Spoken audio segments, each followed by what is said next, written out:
Hearing about Sister Shenkai's tragic death, Luo was deeply saddened.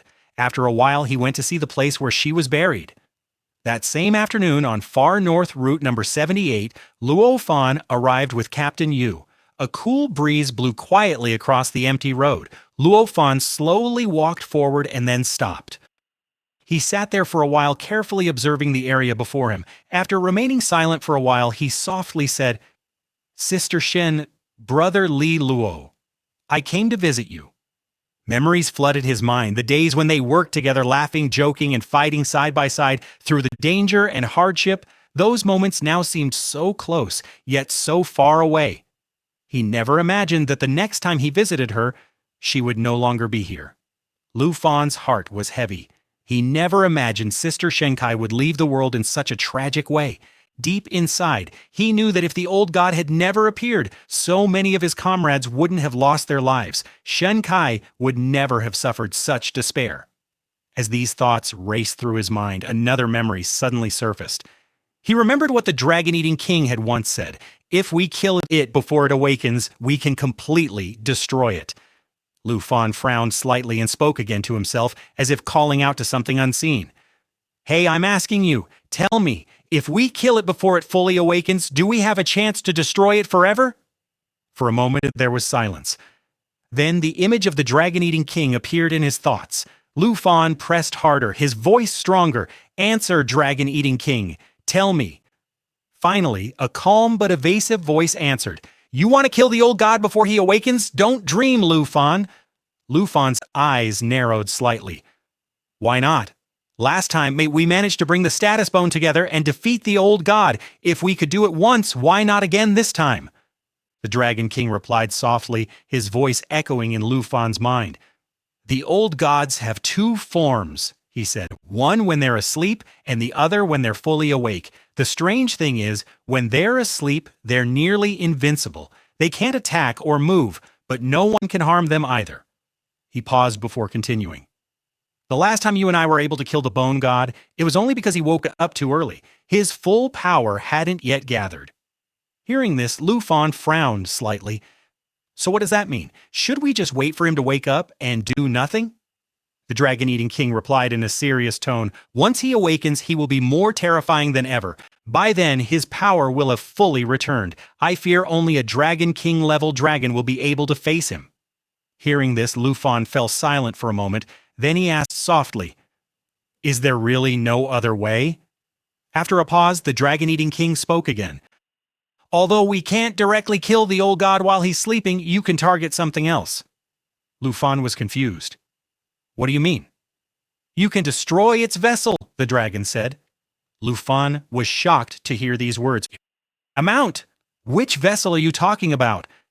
The dragon replied calmly, "It's a perfect loop, what you humans call a blood moon. We must find a way to destroy that mount first while the old god is still asleep."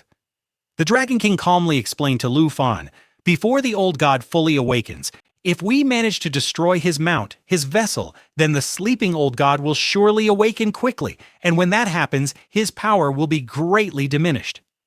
Lu Fan looked surprised. "Then in that case, we must act quickly and destroy the old god's vessel under the blood moon."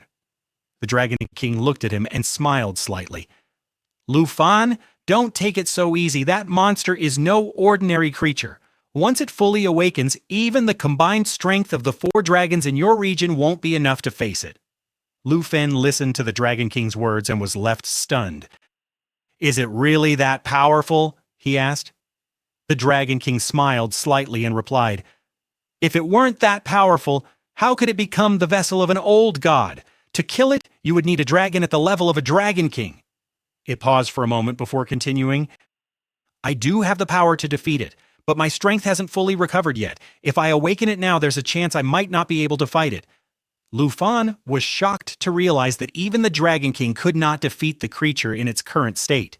Narrowing his eyes, he asked, "Then what should we do? From the way the blood moon looks now, it's clear the ancient god will awaken soon, and when that happens, stopping it will be almost impossible."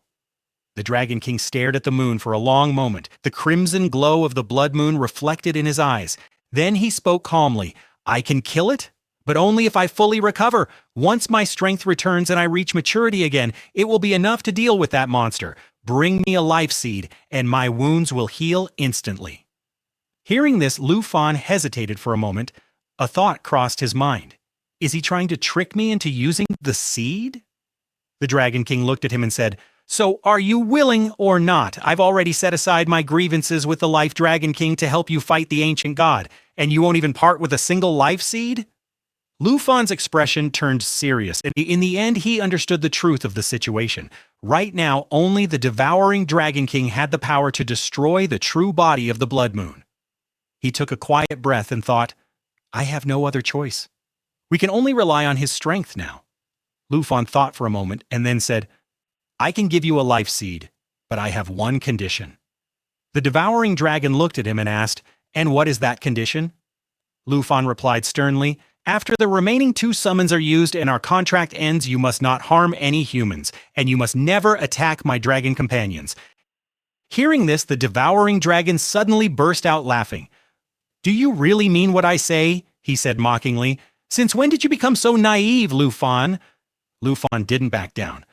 This isn't naive, he said calmly. This is a deal. We both need this agreement.